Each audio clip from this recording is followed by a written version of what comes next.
Time to change that oil. Welcome back.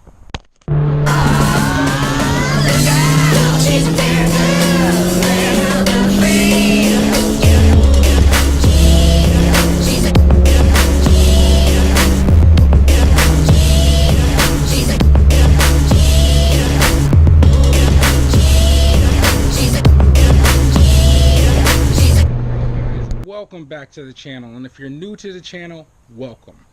So today, why am I showing you how to do an oil change? Because again, this is part of from Busta to Gearhead. So figured let me show you an oil change. Obviously most of you have seen an oil change or done an oil change, but for those of you who haven't done an oil change, it's really not that hard. It's actually a pretty simple process to do it right here in a driveway.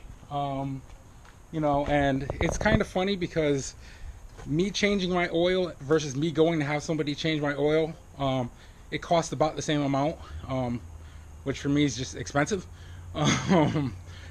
So you know, I figured let me show you guys the process, and maybe one day if you haven't changed your own oil, you can just change your own oil because it's pretty simple. So let's get started. So what are some of the things you need to change your oil? Well, first of all, you're going to need some sort of jack, and you should have a jack stand because you do not want the jack to be holding up the car just in case something happens, because this is a hydraulic jack, and if anything happens, this whole thing's coming down and my ass is screwed. And somebody gets a free Genesis Coupe, one of you guys. No, I'm just kidding. So anyway, so you need a jack, you need a bucket for oil to catch the oil, obviously, because you don't want it running all over the ground. Obviously you can see I've done a few oil changes, so I'm pretty much an expert at this. And if you're doing this at home, obviously you're going to want to have something else to hold the oil. Now most places like I always feel like I'm plugging Pep Boys or AutoZone, but like Pep Boys, you can actually bring your oil and your used oil, and they'll put it in one of their containers. That way you're not always having you're pouring oil in the street or wherever it is you may think you should be pouring it, and you shouldn't, because we need to protect the environment. So so you need those two things. You also need the correct tools. Now normally I would never suggest using a breaker bar, but when I tightened the oil pan bolt last time, I think I didn't over tighten it, but it was tight, so I had to use the breaker bar to break it just a tiny bit. I didn't put too much force on it, it just gave me more leverage. So yes, and I already broke the bolt loose. I haven't changed the oil. So what else am I forgetting? I feel like it's just important. What am I forgetting? Obviously I didn't really forget, but you obviously need your oil and your oil filter, because obviously these are the things you're changing. And yes, you do have to change the oil filter, obviously. Now with oil, you're gonna have obviously instructions for your specific car. Like right now I'm putting 5W30 in my Genesis Coupe, and what's recommended is 5W20 or 30 depending on the season. It's warmer out, so I can put a heavier weight in, and you know, obviously the oil will it's tough to explain, but the difference in weight is the difference in the fluidity of the oil going through the engine once it gets warm. So, and you guys, let me know in the comments, especially for those who've done more oil changes than me, and I've done countless oil changes. But let me know in the comments, or just let everybody else know in the comments what really the whole weight of the oil means and things like that, if I was incorrect. But again, this is Busta to Gearhead, so just trust me, we're trying to help each other out. So like I said, your oil, get the correct oil filter. Now yesterday when I went and got the oil, I had already had the oil because it was on sale, and yes, I do use Royal Purple. I just feel comfortable using Royal Purple, and usually I get the corresponding filter. But for some reason, they didn't have the filter. So I went with a Mobile One filter. And the filters are apparently good. The Royal Purple filters are apparently good for up to 12,000 miles. So I don't change my. I tend to change my oil filter every other oil change. Just because I feel comfortable doing that.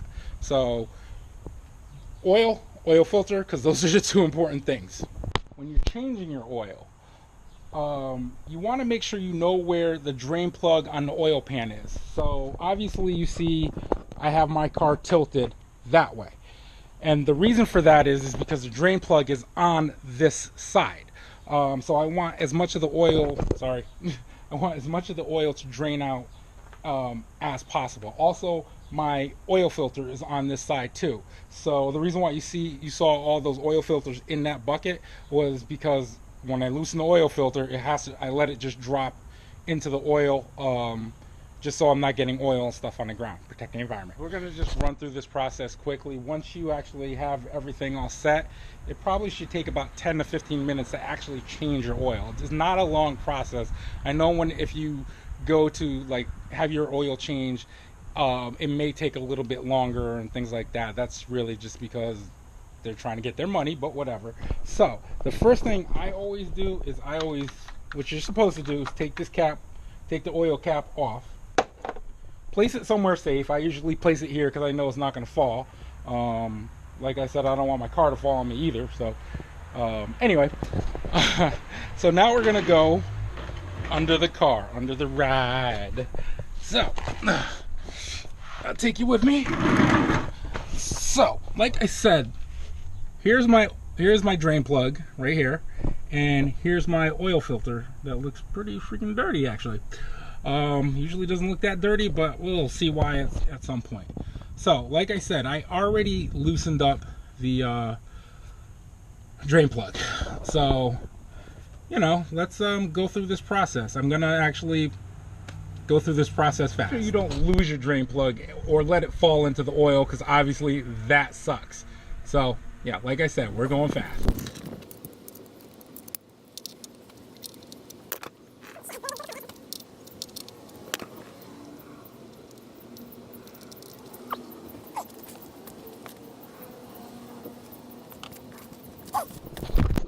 Now, I tend to change my oil. I mean, recommended is like every 3,000 miles. But I had switched over to the synthetic, and now with synthetic, I usually change my oil probably every 6,000 miles. Just because I read up on what synthetic can do and things like that, and that it's okay to actually do this. So yeah, every 6,000 miles is when I actually change my oil, which obviously in the long run is a little bit cheaper, but no, not really. Guys, so obviously you saw me take off the oil filter and things like that. Got a little bit messy, but sometimes that happens. So anyway, what I'm going to show you now is explain to you, is you always want to take your oil filter, your new one, and fill it about halfway with oil. Just so that the engine has, from what I've been told, so that the engine has, when it's coming from the filter, it has something to actually pull up out of the filter. I've just always been told that, and I've always done it, just to be on the safe side. I don't want to blow up my motor or anything like that. And then make sure you put some oil just around that ring, so it makes it a little bit easier when you're actually taking it off during your next oil change. I actually, unfortunately, the reason why I started changing my own oil was back when I had my Integra, and I went and got the oil change done at, I don't want to throw anybody out there, so we'll call them Iffy Oob. Anyway, they actually forgot to tighten the oil filter, and it took about a week, but between vibration and stuff like that, the oil filter came off. Oil came out of the car while I was on the highway. And obviously I didn't know it until the oil light came on, and by then it was too late. One of my neighbors, by then it was too late, and basically blew the motor. You know, and went back, and they were like, well, it's not our fault, you have to prove it. Unfortunately, it's tough to prove. So, you know, that's when I started changing my own oil. Oh well, but hey, I learned something.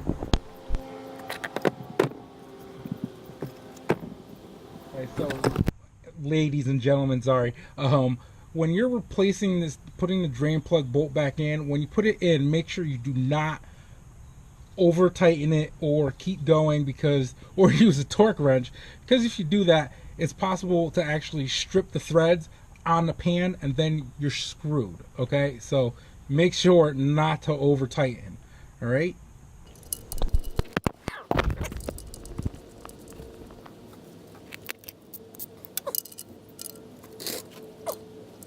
Done under the car. As you can see, there's my old oil. So let's get this car lowered down so that way we can put in the new oil.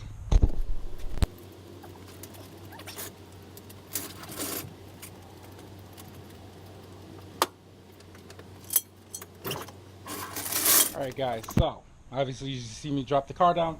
So we're going to put oil in. Now make sure that, you know, it's always best to, if you can, buy one of these. It's a funnel. It's probably like, this was probably like $4 or $5. And guess what? It just makes it easier to get all the oil into the car and not all over your motor. So let's get the oil in.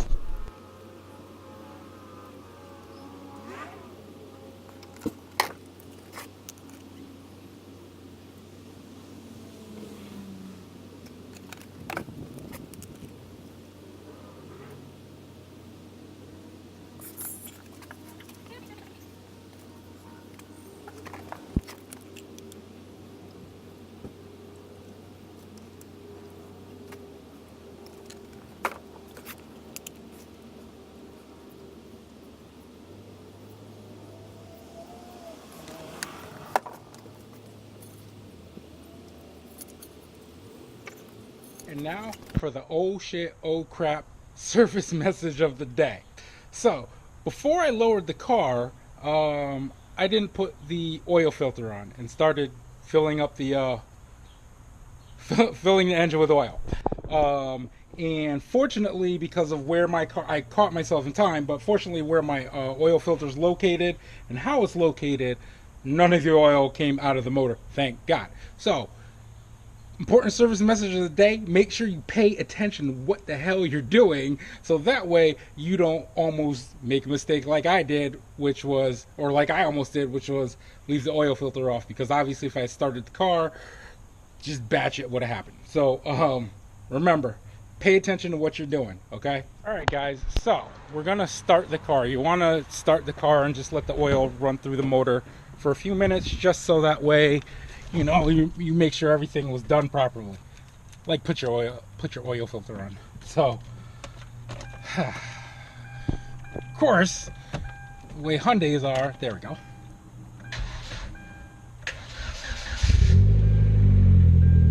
And we're gonna let that run for a couple minutes, and we will check to make sure there's no oil leaking anywhere. Obviously you want to make sure you clear stuff like a rag away from the motor before you start it, but clearly I didn't do that. And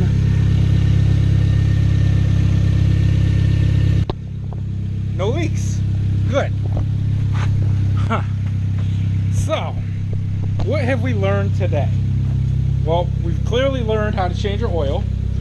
We've clearly learned not to forget the oil filter, or else, you know, fortunately I thought about it, but you know, you could do some damage to your car and things like that, and I didn't want to do that. And we learned to be patient. So let me know in the comment section what you think about this video. You know, for you guys who are experienced at doing this, if I left anything out, please put it in the comment section, so that way other people who haven't done this can make sure they're doing things correctly.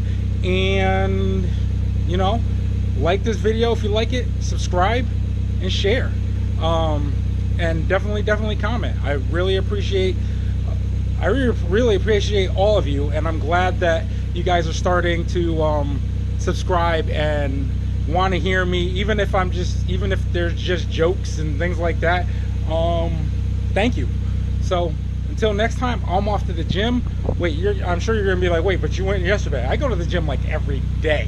Yesterday was leg day because I love doing legs. Today I'm actually gonna be doing probably about 12 to 13 miles on the elliptical, just to start off the week. And yeah, I know I'm crazy. I'm not a marathoner, all right? Look, that's what I can do. So anyway, until next time, just remember, you don't have to be great to get started. You have to get started to be great. Peace.